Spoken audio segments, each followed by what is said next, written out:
قال اللہ تبارک و تعالی فی القرآن المجید والفرقان الحمید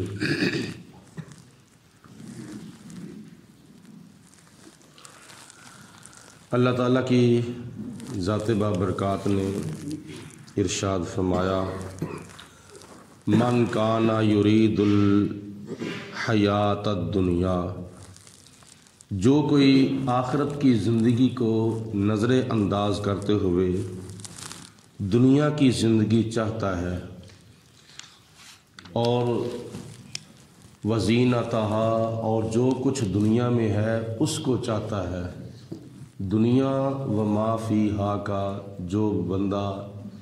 ارادہ اور نیت کر لیتا ہے کہ میرا جو کچھ بھی ہے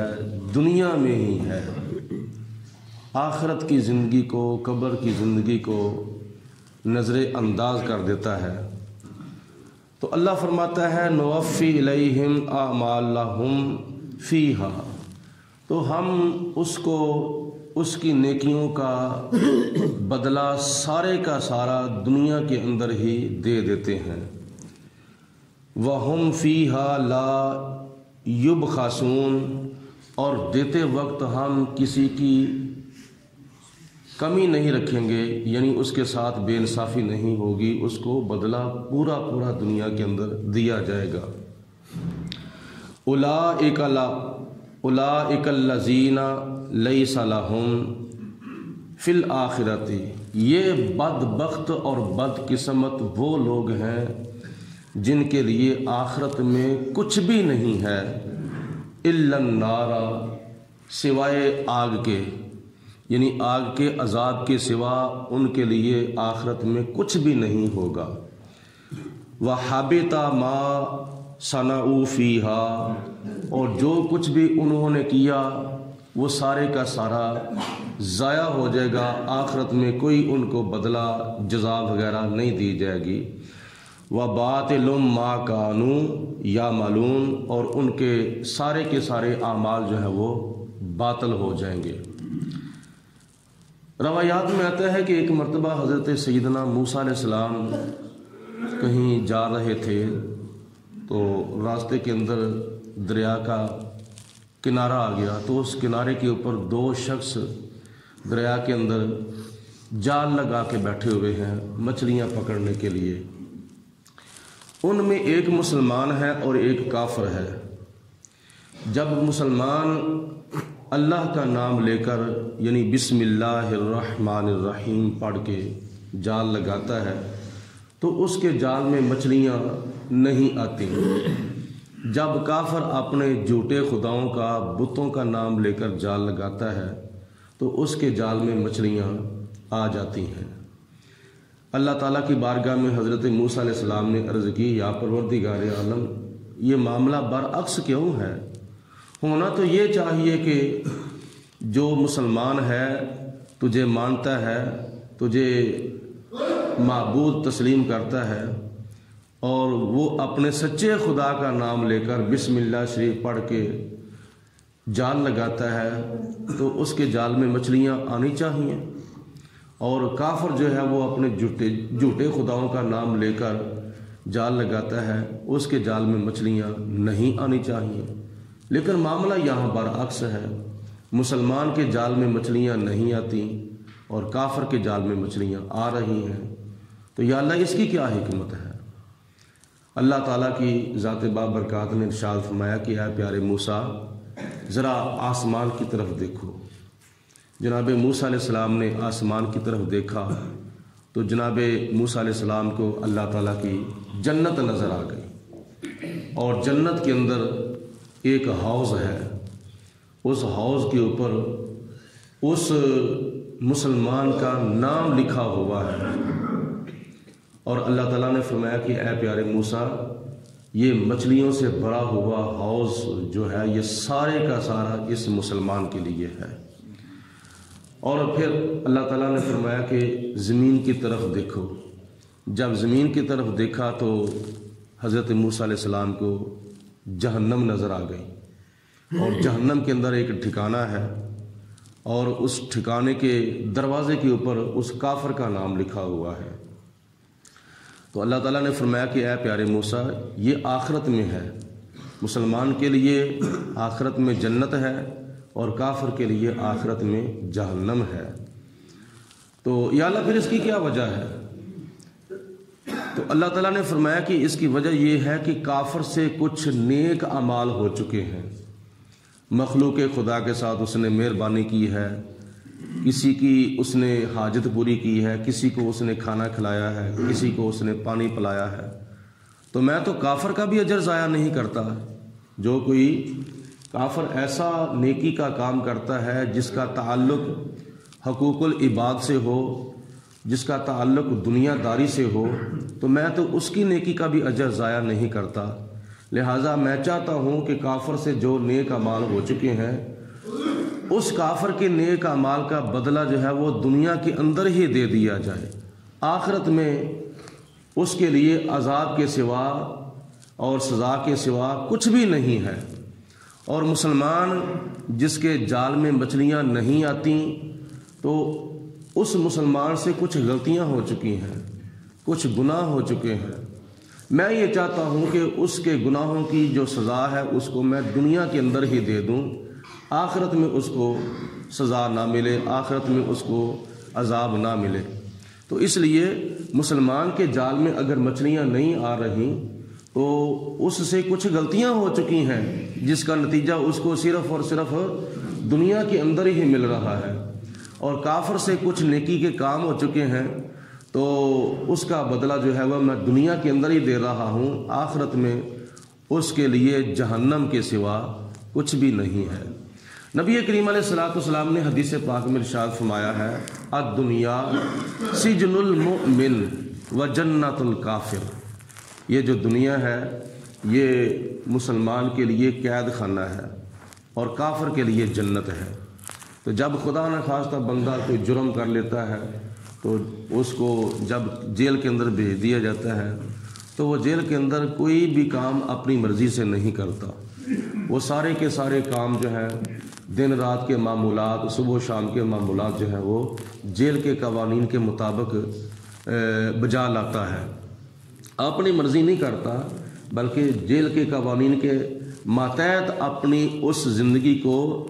کر دیتا ہے جتنا عرصہ اس نے جیل کے اندر گزارنا ہے۔ تو اس لیے دنیا بھی ہمارے لیے قید خانہ ہے، کافر کے لیے جنت ہے۔ تو ہم نے اگر دنیا کے اندر جو بھی کام کرنا ہے تو وہ اپنی مرضی سے نہیں، ایسا نہیں ہونا کہ رات کو سوئیں تو اپنی مرضی سے سوئیں، صبح کو اٹھیں تو اپنی مرضی سے اٹھیں، نہیں، رات کو سونا ہے تو نبی پاک علیہ السلام کے فرمان کے مطابق سونا ہے، صبح اٹھنا ہے تو حضور علیہ السلام کے فرمان کے مطابق اٹھنا ہے۔ یہ نہیں کہ رات کے 12 بج گئے ہیں، 1 بج گیا ہے، 2 بج گئے ہیں اور 3 بج گئے ہیں، بلکہ ساری رات ہی بندہ فضولیات میں، خرافات میں جاگتا رہے، جب فجر کی نماز کا ٹائم ہو تو اس کو نیند آنی شروع ہو جائے، چلو وہ اپنی مرضی سے سو جائے، یہ اپنی مرضی ہے۔ اور نبی پاک علیہ الصلوۃ والسلام کی مرضی یہ ہے کہ تم عشاء کی نماز جماعت کے ساتھ پڑھو، اور عشاء کی نماز اگر تم جماعت کے ساتھ پڑھ کے سو جاؤ گے،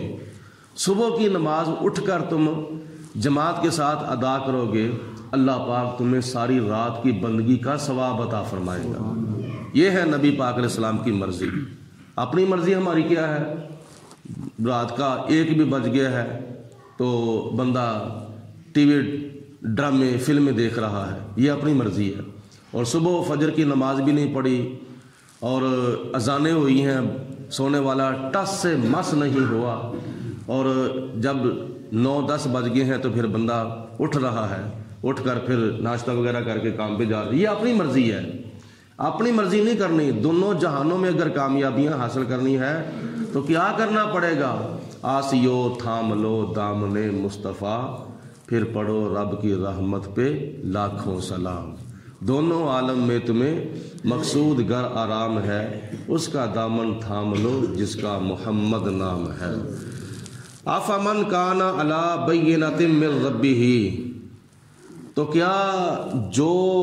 اپنے رب کی طرف سے روشن دلیل پر ہو، جس کے پاس اللہ تعالیٰ کی طرف سے روشن دلیل ہو، تو کیا وہ بندہ منکر ہو سکتا ہے، کافر ہو سکتا ہے؟ ہرگز نہیں۔ وَيَتْلُوهُ شَاهِدٌ مِّنْهُ، اور اس کے پاس اللہ کی طرف سے کوئی گواہ بھی آ جائے، یعنی اللہ کے نبی بھی تشریف لے آئے۔ وَمِن قَبْلِهِ کتاب موسیٰ، اور اس سے پہلے حضرت موسیٰ علیہ السلام کی کتاب یعنی تورات بھی نازل ہو چکی ہو، امامہ جو پیشوا ہے، ورحمہ اور وہ رحمت بھی ہے۔ اولئک یؤمنون بہ، یہ لوگ اس پر ایمان لاتے ہیں، یعنی نبی پاک علیہ السلام کے دین پر، حضور علیہ الصلوۃ والسلام کی کتاب قرآن مجید پر یہ لوگ ایمان لاتے ہیں، کیونکہ ان کو سب کچھ تورات سے ہی پتہ چل چکا ہے کہ آخری نبی تشریف لائیں گے، ان کی یہ علامتیں ہوں گی، تو وہ کبھی بھی بندہ نبی پاک علیہ السلام کا منکر نہیں ہو سکتا۔ جو اپنے رب کی طرف سے ہدایت پر ہو اور دلیل پر ہو، اور حضور علیہ الصلوۃ والسلام پھر تشریف بھی لے آئے، اور اس نے جو کچھ پڑھا تھا تورات کے اندر وہ سارے کا سارا ہو بہو بعین ہی بلفظ ہی نبی پاک علیہ السلام کے اندر دیکھ بھی رہا ہے، تو اگر اس کا کتاب موسیٰ یعنی موسیٰ علیہ السلام کی کتاب تورات پر پکا یقین ہے، تو وہ کبھی بھی بندہ منکر نہیں ہو سکتا نبی پاک علیہ السلام کا۔ وہ لوگ ایمان لاتے ہیں حضور علیہ الصلوۃ والسلام کی ذات بابرکات پر۔ حضور علیہ السلام نے حدیث پاک میں ارشاد فرمایا ہے کہ یہودیوں میں اور عیسائیوں میں اور مجوسیوں میں، یہودی موسیٰ علیہ السلام کا کلمہ پڑھنے والے، عیسائی عیسیٰ علیہ السلام کا کلمہ پڑھنے والے، اور مجوسی آتش پرست جو آگ کی پوجا کرتے ہیں، جن کا کوئی دین ایمان نہیں ہے، حضور علیہ السلام نے فرمایا کہ ان تینوں گروہوں میں سے جس کو بھی قیامت تک پتہ چل گیا کہ میں اللہ کا سچا رسول بن کر تشریف لایا ہوں، جس کو بھی پتہ چل گیا، کسی یہودی کو پتہ چل گیا، کسی عیسائی کو پتہ چل گیا، کسی مجوسی کو پتہ چل گیا میرے بارے میں کہ نبی کریم رؤوف الرحیم جناب محمد مصطفیٰ صلی اللہ علیہ وسلم اللہ کے سچے رسول اور آخری نبی بن کر تشریف لائے ہیں، تو ان میں سے جس نے بھی میرا انکار کیا قیامت والے دن وہ جہنم میں جائے گا۔ تو اس وقت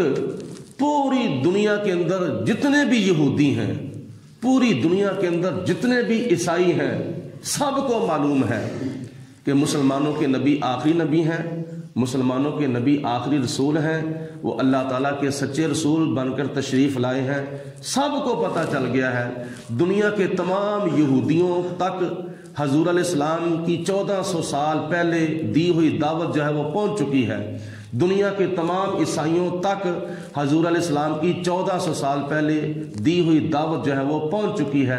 دنیا کے تمام مجوسیوں تک حضور علیہ السلام کی دعوت جو ہے وہ صحابہ کرام کے ذریعے، تابعین کے ذریعے، تبع تابعین کے ذریعے، علماء کے ذریعے، اولیاء کے ذریعے حضور علیہ السلام کی دعوت ان تک پہنچ چکی ہے، اور قرآن پاک کے ذریعے حضور علیہ السلام کی دعوت ان تمام یہودیوں، عیسائیوں، مجوسیوں تک پہنچ چکی ہے۔ تو جو کوئی نبی پاک علیہ الصلوۃ والسلام کا کلمہ پڑھ لیتا ہے یہودیوں میں، عیسائیوں میں، مجوسیوں میں، تو وہ ہو جائے گا مسلمان، قیامت والے دن وہ جنت میں جائے گا۔ اور جس نے انکار کر دیا، آج تک جس نے انکار کر دیا ہے، یا قیامت تک جتنے بھی یہودی، عیسائی، مجوسی نبی پاک علیہ السلام کا انکار کریں گے، تو وہ قیامت والے دن جنت میں نہیں جائیں گے بلکہ وہ جہنم میں جائیں گے۔ یہ میرے آقا کا فرمان ہے۔ اللہ تعالیٰ نے ارشاد فرمایا وَمَن يَكْفُرْ بِهِ مِنَ الْأَحْزَابِ فَالنَّارُ مَوْعِدُهُ۔ آگے اللہ تعالیٰ نے فرمایا جو کوئی انکار کرے گا ان تمام فرقوں میں سے، فرقوں سے مراد یہودی، عیسائی، مجوسی، جتنے بھی یہ باطل فرقے ہیں، یہ باطل مذہب ہیں، ہندو، سکھ، عیسائی، یہودی، مجوسی، دنیا کے تمام باطل ادیان والوں میں سے جس نے بھی میرا انکار کیا، میری کتاب کا انکار کیا، میری شریعت کا انکار کیا، میرے دین کا انکار کیا، فَالنَّارُ مَوْعِدُهُ، تو اللہ تعالیٰ فرماتا ہے اس کے ساتھ اللہ تعالیٰ نے آگ کا وعدہ کیا ہے، جہنم کے عذاب کا اس کے ساتھ وعدہ کیا ہے۔ فلا تکو فی مریۃ منہ، اے قرآن پڑھنے والے، اے قرآن سننے والے، تو اس میں شک نہ کر، یہ اللہ تعالیٰ کی آخری کتاب ہے اور لا ریب کتاب ہے۔